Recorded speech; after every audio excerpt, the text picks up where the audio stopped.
Bom, pessoal, voltando aqui ao assunto, aula 2 desse tema máquinas térmicas e a segunda lei da termodinâmica. Hoje a gente vai falar sobre refrigeradores, rendimentos e a segunda lei da termodinâmica na sua segunda forma. Esse vídeo é uma continuação do vídeo anterior, então ele vai ser um pouco mais curto e objetivo. Primeiro, nós estávamos falando de máquinas térmicas e vimos exemplos na aula anterior de motores a combustão. Especialmente o exemplo mais dedicado da outra aula foi motor com ciclo Otto, motor de 4 tempos, gasolina, álcool, GNV, etc. E hoje a gente vai falar sobre refrigeradores, né? Nessa aula a gente está falando sobre refrigeradores. Parece meio estranho, né? Você está falando de motores e aí refrigeradores, mas não esqueçam que a gente está discutindo termodinâmica. E um refrigerador é algo que tem como princípio básico fluxo de energia térmica. Alguns exemplos de refrigeradores que a gente costuma encontrar por aí. Aqui eu coloquei alguns um pouco diferentes, mas uma geladeira convencional aqui. Peguei essa aqui porque não dá para ver o freezer dela, né? Então é como se fosse uma geladeira mais simples. Tem o freezer embutido lá, parte do mesmo sistema. Aqui uma geladeira um pouco mais moderna, com o freezer, o congelador, né, usando o termo em português, o congelador separado do refrigerador convencional. Aparelhos de ar-condicionado ou um refrigerador horizontal, aqui também um freezer horizontal da Kibon. Esses são alguns exemplos, a gente vai ver outros de refrigeradores. Mas o que essas coisas têm em comum, né? Refrigerar, né? Elas têm a finalidade de refrigerar, ou seja, de retirar calor dos corpos materiais. Elas têm a função de tirar calor das coisas, tirar a energia térmica, reduzir a energia interna dos corpos, retirando energia na forma de calor. Percebam, tem que pensar na primeira lei da termodinâmica, energia interna, relação entre calor e trabalho. Quando a gente coloca uma garrafa de água dentro de um refrigerador desse tipo, você quer que esse refrigerador, essa máquina, retire calor, retire a energia na forma de calor da sua garrafinha de água e reduza a energia interna dessa quantidade de água, né?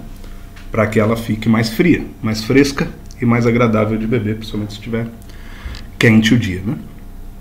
Enfim, o que a gente precisa pensar para entender os refrigeradores? Primeiro, que calor é energia trocada, a gente já comentou, entre corpos com diferentes temperaturas. E que a transferência de energia na forma de calor se dá do corpo quente para o corpo frio. Então, sem um refrigerador, o que a lei zero da termodinâmica diz? Que se você tem um corpo mais quente e um corpo mais frio, o corpo quente vai ceder energia na forma de calor para o corpo que está mais frio até que eles atinjam o equilíbrio térmico. Então, sem uma máquina térmica, no sentido de uma máquina frigorífica, né, um refrigerador, você teria tudo equilibrado em temperatura. Então a parte de fora, de dentro da geladeira ia ficar tudo na mesma temperatura da cozinha, do armário, enfim, ia tudo ficar em equilíbrio térmico, que seria a temperatura do ambiente, se não tivesse uma máquina frigorífica ali atuando, né? O que acontece na natureza é que se você tem um corpo 1 com uma temperatura maior do que um corpo 2, o calor vai fluir do corpo 1 para o corpo 2. Tá? Isso é o que acontece na natureza. A gente constrói máquinas que invertem essa seta, né? E a gente precisa entender como inverter essa seta. Pegar um corpo que está mais frio e fazer o calor sair do corpo que está mais frio para um corpo que está mais quente. Então essa inversão da seta que é a finalidade dos refrigeradores, né? Então um refrigerador perfeito seria o quê? Aquele que tem um corpo com a temperatura mais baixa, frio, e um corpo com a temperatura mais quente, ele pegasse o calor, fizesse o calor vir da fonte fria para a fonte quente, que não é o que ocorre na natureza. Então esse seria o refrigerador perfeito, né? que a gente já sabe, já imagina que ele não existe, assim como não existem máquinas térmicas perfeitas, né, motores perfeitos que convertem calor em trabalho. Também não existe um refrigerador perfeito que leva diretamente a quantidade de calor de um lugar frio para um quente. O que a gente observa é que o ciclo termodinâmico dos refrigeradores ele é contrário dos motores. Então, cadê meu ciclo? Aqui. Então, se nos motores o ciclo termodinâmico é um ciclo no sentido horário, nos refrigeradores ele é um ciclo no sentido anti-horário. Ou seja, para reduzir o volume desse sistema, alguém faz trabalho em alta pressão e depois o sistema executa trabalho sobre o exterior em baixa pressão. Então é o contrário dos motores. Aqui o exterior está fazendo mais trabalho do que o interior do sistema. Então o sistema está sofrendo mais trabalho do que ele está fazendo. Ou seja, o trabalho fica negativo num ciclo completo, né? Se a gente observa aqui um esquema de um refrigerador do tipo de uma geladeira, o que a gente tem? Aqui dentro é um corpo mais frio do que o corpo aqui de fora, do que o ambiente, né? Claro que dentro da geladeira tem que estar mais frio do que aqui fora, senão não é uma geladeira. Então, aqui está mais frio do que aqui fora. O fluxo natural de energia seria o quê? Imagina, você desliga a geladeira da tomada, desliga tudo. Se aqui dentro está mais frio do que aqui fora, o calor vai fluir de fora para dentro até que tudo fique a mesma temperatura e vai aquecer aqui dentro. Não é o objetivo de uma geladeira, né? Então, o que a gente tem que fazer? Você tem um compressor, que é basicamente um motor, né, que comprime um gás refrigerante, um fluido aqui dentro da tubulação. Esse compressor comprime esse gás e vai comprimindo aqui nessa serpentina que fica do lado de fora da geladeira, geralmente atrás da geladeira onde fica quente, né? Então o compressor comprime um gás aqui e esse gás, quando é comprimido, ele fica quente e começa a perder calor para o ambiente. Então, ele vai perdendo calor para o ambiente. Em determinado momento, essa válvula se abre e esse gás que estava ocupando um espaço pequenininho passa a ter um espaço bem grande para ele ocupar. Então ele tem uma expansão. Então esse gás se expande. Aqui você pode olhar, ó, seria de A para D e de D para C. Tá? Isso aqui, de novo, isso é um ciclo de Carnot, não é exatamente do refrigerador desse tipo, mas dá para a gente se basear. Então você tem uma expansão do gás aqui de D para C, aumenta bastante o volume com baixa pressão. E aí depois o compressor começa a comprimir de novo esse gás, jogar aqui para fora, a válvula se fecha, né? Começa a comprimir de novo, vai aumentando a pressão, aumentando a pressão, aumentando a pressão e perdendo calor para o ambiente, né? Perdendo energia na forma de calor. O que é importante notar? Na hora que expande o gás aqui, como ele expande aqui, desce, cai a pressão vertiginosamente, depois ele ainda expande aumentando o volume, a temperatura dele também cai bastante. Então ele vai lá para menos 10, menos 15, menos 20 graus Celsius, né? E aí os alimentos que estão aqui dentro, que não estão tão frios assim, estão a 2, 3 graus aqui embaixo, 5 graus, enfim, ou se estiver no congelador estão lá a menos 10, menos 12, os alimentos começam a fornecer calor para o gás que está mais frio, que é o sentido da natureza mesmo, né? Então o gás aqui está tão mais frio que os alimentos começam a fornecer calor para ele, e aí os alimentos esfriam, né? Diminui a energia interna dos alimentos. Tá? Então o processo no sentido anti-horário aqui com relação aos motores, né? Outro exemplo possível também é o ar-condicionado automotivo. Se você olha um sistema de ar-condicionado num carro, o sistema é bem parecido. Ele tem um compressor que vai comprimir esse esse gás numa determinada tubulação. Essa tubulação tem aqui um condensador também. Enfim, geralmente fica próximo do radiador do carro. E você consegue distribuir esse gás depois de expandi-lo. Você tem a válvula de expansão, enfim, na hora que você expande, está aqui, né, embaixo, válvula de expansão. Aqui o sisteminha, ó, entra o ar quente, comprimido pelo compressor, e quando você abre, distribui esse ar para um volume bem maior, aumenta o volume, diminui a pressão, diminui a temperatura e aí resfria o ar que passa por ele, né? Então um processo semelhante em termos de mecanismos, né? Então também é uma máquina térmica. Percebem? Os refrigeradores são... tem autores que chamam de máquinas frigoríficas ou apenas de refrigeradores, mas são máquinas térmicas também que funcionam no sentido contrário dos motores, por exemplo, né? E aí a gente apresenta a segunda forma da segunda lei da termodinâmica. Então, lembrando, qual era a primeira forma? Que não existe máquina térmica perfeita. Se você quer realizar trabalho a partir de uma fonte quente de energia térmica na forma de calor, você sempre vai perder parte do calor para o ambiente. Tá?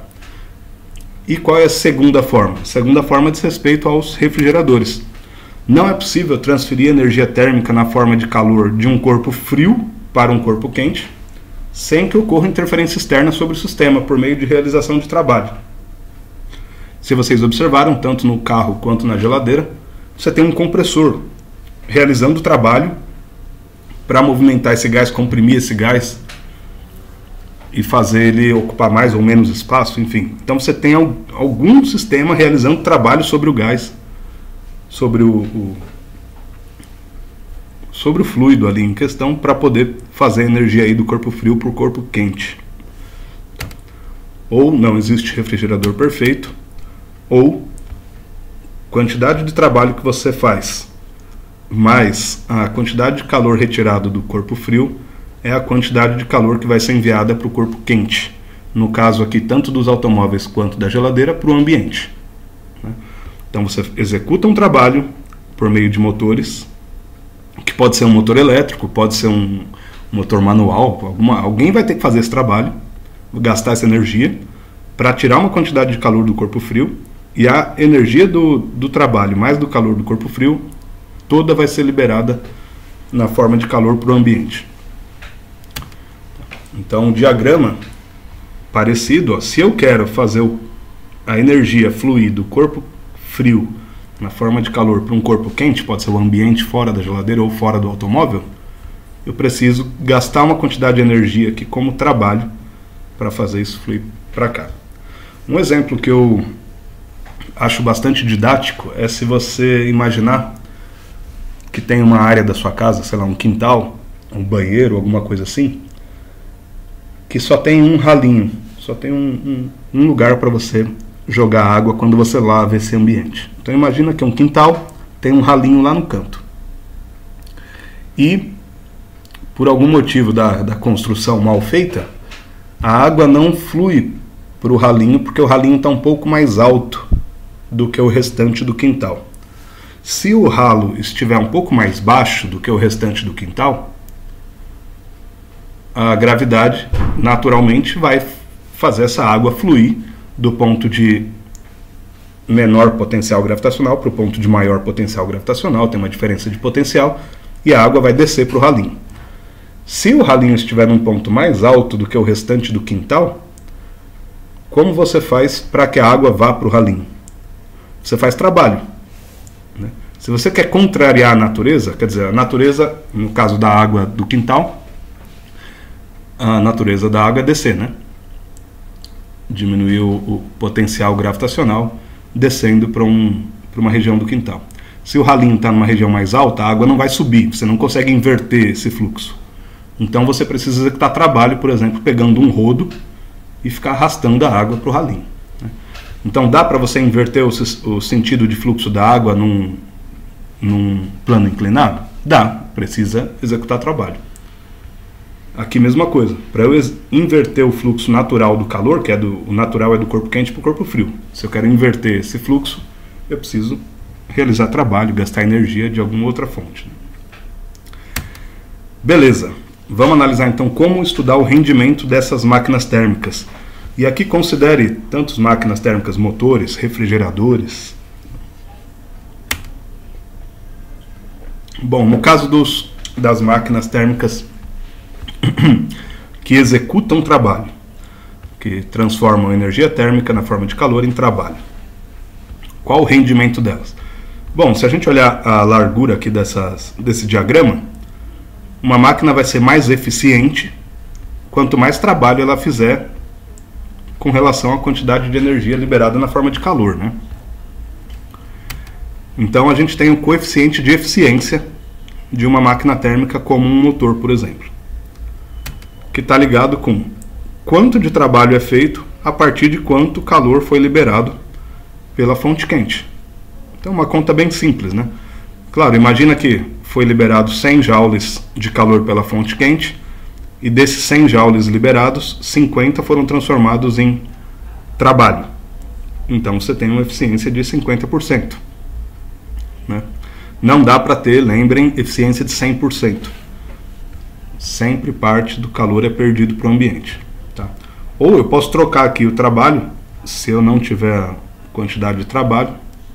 Imagina que nessa equação primordial, passo QF para lá, então fica QQ menos QF, tá? Em valores absolutos. Então o coeficiente de eficiência ele é adimensional, porque é joule por joule ou caloria por caloria, então ele não tem unidade de medida. Tá? E é dado dessa forma bem simplesinho. No caso para refrigeradores, o processo é semelhante, só que a gente não fala em eficiência, e sim em performance do refrigerador. Então o coeficiente de performance de uma máquina frigorífica ou de um refrigerador também vai estar ligado assim. Reparem, o que interessa para a gente? Quanto mais calor da fonte fria eu conseguir levar para a fonte quente sem precisar fazer trabalho, melhor. Ou quanto menos trabalho eu fizer, melhor, né? Então o coeficiente de performance vai estar ligado com a relação entre quanto calor da fonte fria eu consigo tirar em relação a quanto trabalho eu preciso executar. Né? Reparem, se eu tirar muito calor da fonte fria com pouco trabalho, então esse coeficiente é um número grande, né? Agora, se eu tiver que fazer muito trabalho para tirar um pouquinho só de calor, ele é um coeficiente pequenininho. Tá? E aqui também eu posso trocar trabalho por QQ menos QF, isso aqui vai ser importante para outra aula. Beleza, então vamos fazer algum exemplo de exercício aqui.